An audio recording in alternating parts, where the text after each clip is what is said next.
Chris found himself standing inside a vast, stone chamber.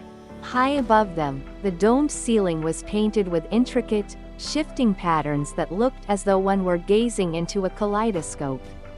While the tall windows were fitted with vibrant stained glass, the entire room possessed the solemn, timeless ambience of an ancient church.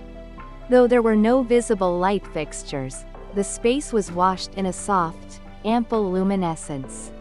Motioned forward by Celia, Chris, Sana, and Yuri advanced toward the center of the room. Alondra and Torme, who had just materialized behind them, followed closely in their footsteps. At the very heart of the chamber, 6 high-backed chairs known as kuteya were arranged in a perfect hexagon, facing inward toward one another. Furthermore, behind each of these primary seats, 3 additional kuteya were lined up at regular intervals. Claire and Ramal were already seated among them. Claire occupied one of the prominent front row kuteya, while Ramal sat directly behind her. Curiously, the kuteya Ramal occupied floated in midair, a full head higher than Claire's. And there, sitting in the kuteya directly opposite Claire, was a stranger, a young girl with striking red hair.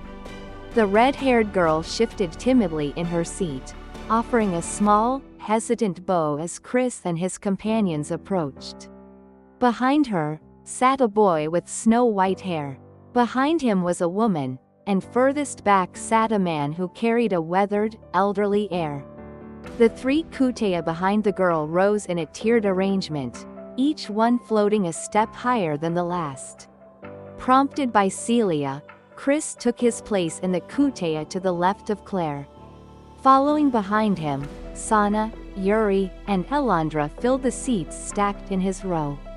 While Bibi curled up contentedly on Chris's lap, the kuteya Sana occupied glided upward, hovering a step above Chris. Yuri's seat rose another level higher, and Alondra's ascended higher still. Just like that, the rear kuteya automatically adjusted their height the moment someone sat down, creating a clear, stepped view.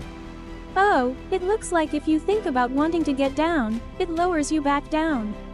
Fascinated by the magic tech, Sana and Yuri chatted softly, experimenting as their floating chairs drifted up and down in smooth, gentle motions.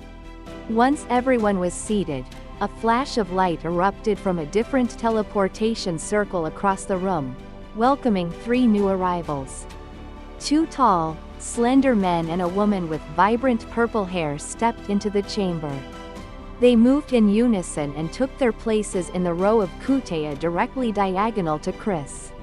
Amusingly, perched on the shoulder of the man in the very back was a tiny, snow-white unicorn. It was a miniature creature, easily a size or 2 smaller than Bibi, trotting back and forth along the man's shoulder with soft, rhythmic steps. Spotting the tiny beast, Bibi instantly grew restless, trembling with excitement as he prepared to spring forward. Chris had to hold Bibi tight before he could fly away. Before the commotion could settle, another teleportation device flared to life, and a single man stepped through. He possessed broad, sturdy shoulders and features reminiscent of an Eastern warrior.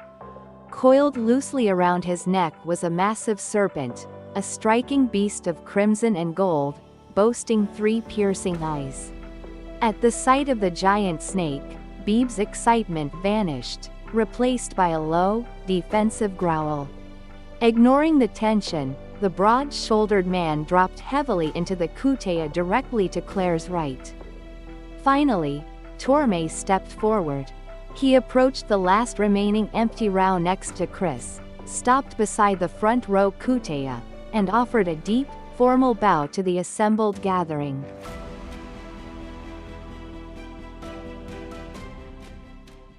Thank you all for waiting, Torme announced, his voice echoing clearly through the solemn chamber.